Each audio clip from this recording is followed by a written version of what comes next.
Hi, this is Stephanie Miller from The Stephanie Miller Show. Please enjoy this exclusive clip from my show on Political Voices Network. The American people were not given the truth about Donald Trump in 2016, and he won. He almost won in 2020, and he very well could win again if the American people are not made aware of who he actually is. Thank you, Cassidy Hutchinson. And Joe Walsh and other former Republicans that we are now in the bunker with. That we depend on. I tweeted, yeah, exactly. I tweeted to Joe after we had him on yesterday. I'm like, I forgot to tell you how much I like your Friday Night Tequila tweets. Those are fantastic. Those are the best. That was cute. Those are good. I picture him in like little white shoes, like Pee Wee Herman, just like drunk on tequila and just tweeting, Yeah. you know, about his old party. It's fantastic. Fred Gutenberg asked us to send us the audio did. of that yesterday. Yes, well, that's an Yes. example of working together to stop gun violence. And Yeah. so, by the way, can I just say, just when everything seems like it sucks and it does, Kitara Ravache is back. And Yes, she is. Look at her. Listen, Chris, God wants us to have nice things and be happy. Because So he's the finally Trump admitting. trial with pecker jokes and fart jokes, that is our au revoir. Or- The Middle East. He even wrote that. whatever. Frenchie. Katari wrote she's been Whatever, in the closet. Frenchie. Did you just eat? Oh, I'm sorry, that wasn't a verb. Katari Excuse me. said on her post that she's been in the closet for the last 18 years. So George he's Santos finally let her finally out. admitting that he was Kitara Ravache. Yes. Okay. Here it is, the headline, Chris. George Santos resurrects his drag persona Kitara for cash on Cameo. He's been denying and denying and denying. Just like Donald Trump. Oh, my God. She really posted. She goes, and George Santos finally let me back out. What timeline do we live in? Stupidest. Okay, because the fart jokes and the pecker jokes, that's our whole Irv. Middle East. Au revoir. I just can't. The campuses, Mommy, Grammy's too old. Yeah. Oh, my Well, God. I mean, it's Everyone hates Oh, by the way, someone called Joe Walsh on being on the show yesterday. He's a far left grifter now. What? I'm like, okay, if Joe Walsh is far left now, Where do we go? where do we go, Jody? and Who do we see? And Clyde went upstairs, so Oh, we might no. know who the pooper is. Oh, I forgot to shut the door. Uh-oh. We're having a pooping retraining, camp. You know what we're not doing, Chris? What? Shooting puppies in the face. Well, I mean, Even I'm if they poop. small victories. All week I'll be wearing my animal. This is Farm Sanctuary. They rescue animals from factory farming. It's How fantastic. many closets do you have to fit all of these t-shirts? Not as many as Kitara Ravache. Oh, see, I set you up. See? There is one for wigs, though, from Yes, Sexy Liberal there Virtual. is, there I have an is. entire cabinet full of wigs. Same here. Right? Mm-hmm. Yeah. Okay. I know. I find stray sequins all over the place. So it's very much like his Don't house. let the dogs eat them. No, they don't. Okay. Okay. Because then they'll have sparkly poop. Okay. It'll be pretty.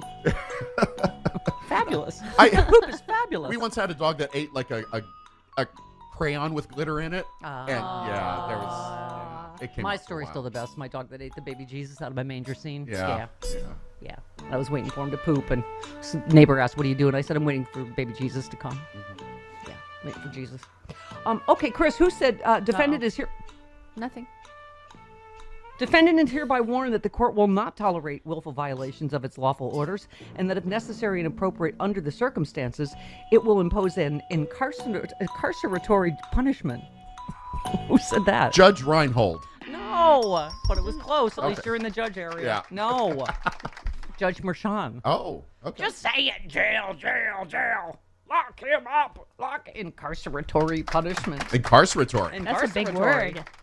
Wow.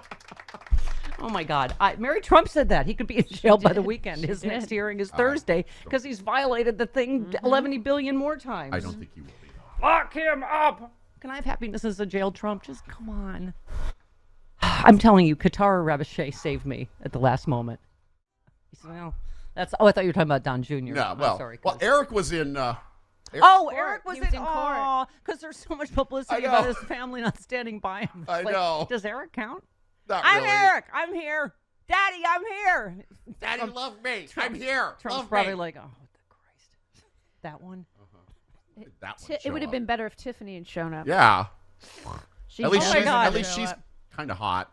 She's never going to show up. Oh, he can go to Barron's graduation now, He so he can has to stop go whining now. about. Now he's like, oh, crap. He has to I go wanted to now. go golfing.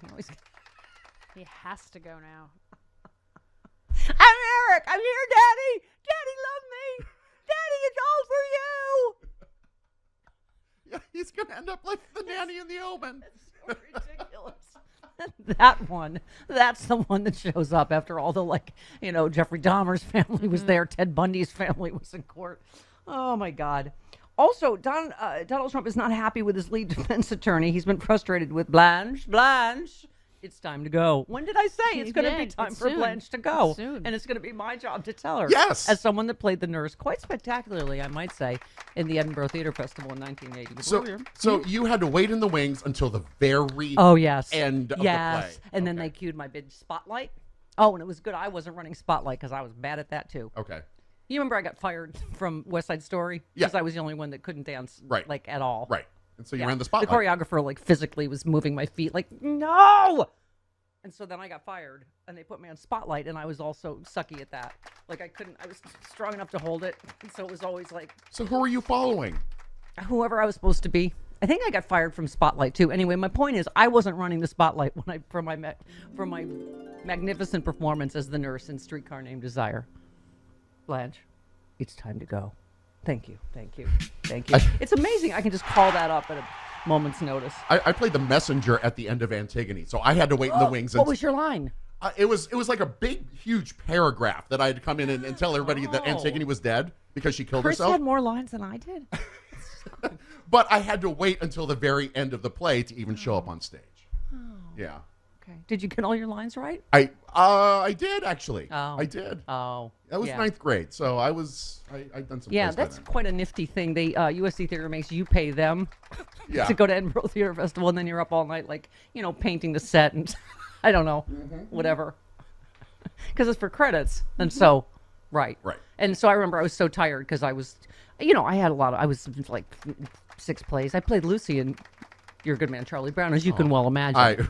Because you don't have to be being a bad singer is a plus for that. You were born to play Lucy. Yes, I was.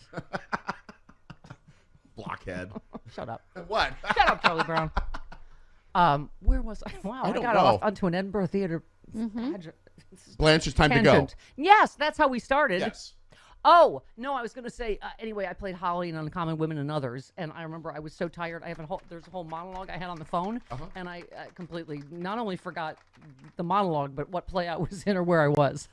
And so the Edinburgh Theater office audience was treated to like 5 minutes of, okay, yeah, absolutely. I was just like this Wasn't to myself. there someone off stage who could whisper the lines? I was so tired. I don't know. Lie. I was an idiot. Lie. So I'm just saying I know from being a college idiot. Oops, sorry. Who did I piss off in these campus protests? I don't, Jody, help me. I don't really. There are outside actors. Yes. That are agitating. Because obviously there's awful things being said on both sides, and I can't keep track of who's. Right. Okay.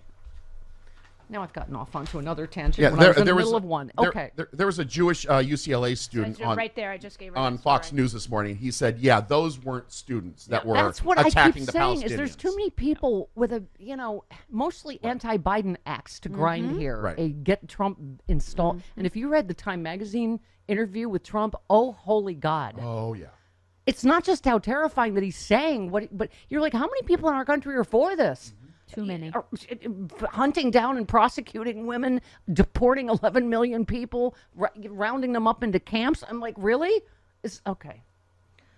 Yeah. Oh, this was Jill. So look, she tweets. So look, I think it's a bad idea to arrest protesters, and what's happening on college campuses is infuriating. But Biden isn't the one calling the cops, and Trump's plan to deploy the National Guard and the military to round up and deport 1 million plus undocumented people, ban abortion nationwide, allow monitoring of pregnant women, root out quote unquote communists and other undesirables, expand executive power so he can do whatever he wants, are definitely eviler than Biden not doing or saying the right thing when college students are being arrested, even if that's wrong too. I said yesterday, I don't think the police are a good idea. If those of us are old enough to get a Kent Statey kind of whiff I wrote of papers like, on Kent State when I was in high school. But I understand you can't like occupy and take space that was meant for graduation or whatever. And that's also the antithesis of America. You can't occupy space because someone doesn't agree with your point of view on something, Like, all right, let's go back to Trump, which is more my...